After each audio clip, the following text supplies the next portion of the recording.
Ladies and gentlemen, 강지원! 네, 여러분 안녕하세요. 오픽TV 강주환입니다. 일전에 제가 올린 게시물에 어떤 한 분이 댓글을 달아주셨어요. 네, 그 댓글은 선생님 IM1 받았다가 선생님 모의고사 도움 받고 IH 달성했습니다. 감사합니다. 라는 댓글이었습니다. 그래서 제가 연락을 주십사 하고 댓글을 남겼고, 그래서 인터뷰를 제가 직접 요청을 했고요.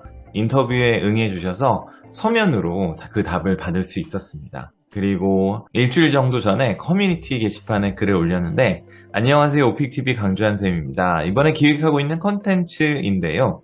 먼저 보고 싶은 거 있으면 하나만 저에게 알려주세요. 라고 제가 부탁을 드렸더니 그 구독자분들의 투표 400분이 넘게 참가해 주셨는데, 오픽 IH 후기 IM1에서 IH 공부법 공개라는 것에 64%나 응해 주셔서 오늘 제가 마음먹고 이 컨텐츠를 만들고 있습니다. 여러분이 말씀해 주시는 컨텐츠가 제가 앞으로 해야 할 거이기 때문에 오늘은 오픽 IH 후기를 여러분에게 공개하도록 하겠습니다. 이분은 공대생이신데요. IM1에서 IH로 한 번에 올리셨다고 하니까 그분의 말을 끝까지 한번 들어보도록 하겠습니다. 글로 받은 내용이기 때문에 좀 더 이해도를 높이기 위해서 음성으로 각색했음을 미리 알려드립니다. 지금 바로 시작할게요.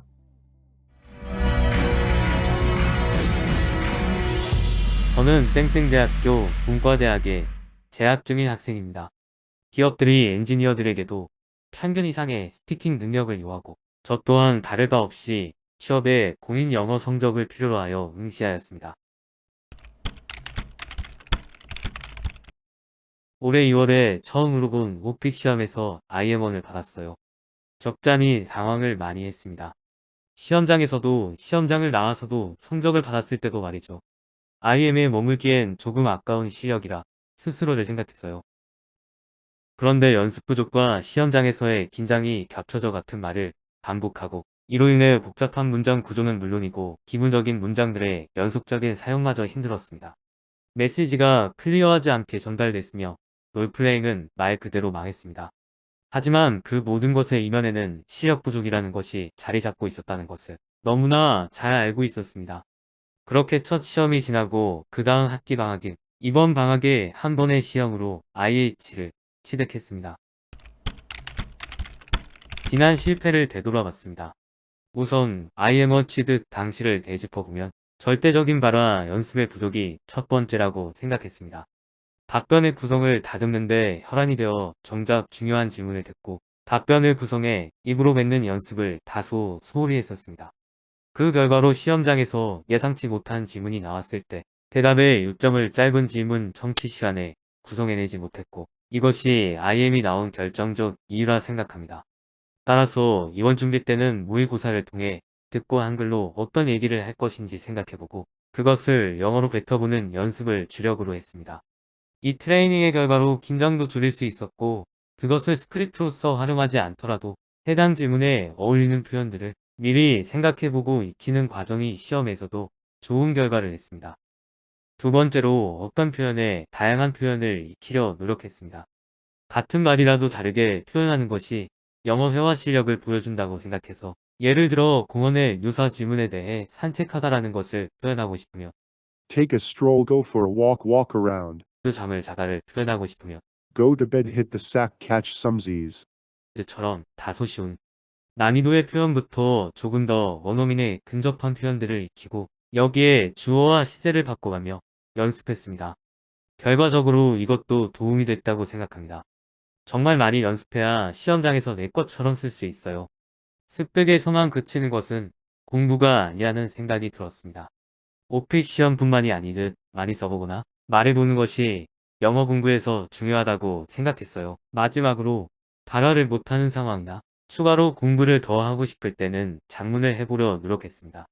영어 공부라는 건 문장을 스스로 만들어내는 것이 대부분이라 생각하기 때문에 일기로든 하고 싶은 한국말을 명작해보는 것이든 그런 유형의 노력을 했고 미약한 영어 실력의 향상을 조금은 더 앞당겼다고 생각합니다.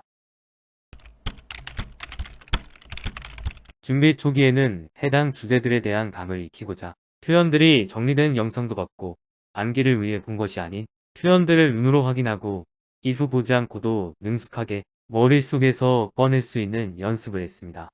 오픽 시험 자체에 대한 정보, 난이도에 따른 유불리, 문항 번호별 문제 유형, 채점 기준 등은 오픽TV 채널에만 있는 희소성 있는 콘텐츠라 생각합니다. 또한 많은 양의 모의고사들을 통해 연습량을 늘렸습니다.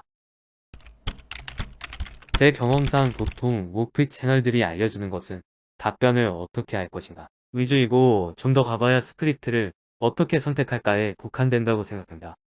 다만 저처럼 긴장을 원래는 잘하지 않는 분들도 처음 시험장에 들어가면 낯선 환경에 마주하게 돼서 자연스레 제 기량을 내기 힘들어집니다. 저는 그 중에서도 좁은 교실에 20명가량이 같이 시험을 보는 것과 마스크를 쓰고 시험을 보는 것이 예기치 못한 어려움이었습니다.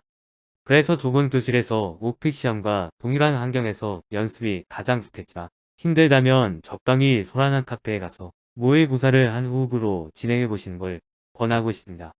긴장감을 더는데 실력 향상 다음으로 도움이 많이 됐던 것 같습니다.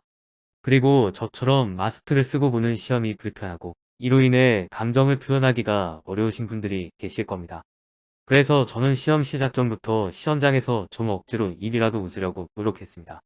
그러니 표정이 밝아지니 자연스레 감정을 전달하는데 좀 더 로봇같이 딱딱하지 않고 부드럽게 되는 것을 경험했습니다. 그래서 연습 과정에서 한 번은 해보시는 걸 권해드리고 싶습니다. 마지막으로 드리고 싶은 말씀은 여러분도 당연히 긴장할 것이라는 것입니다. 그래서 며칠 만에 A를 땄어요 라는 원래 영어 실력이 있으신데 스피킹 시험이 처음인 분들의 말만 듣지 마시고 저처럼 실패한 혹은 실패했던 경험을 보시고 좀 더 자신을 점검해서 자신감 있게 시험장에 가는 여러분을 응원합니다.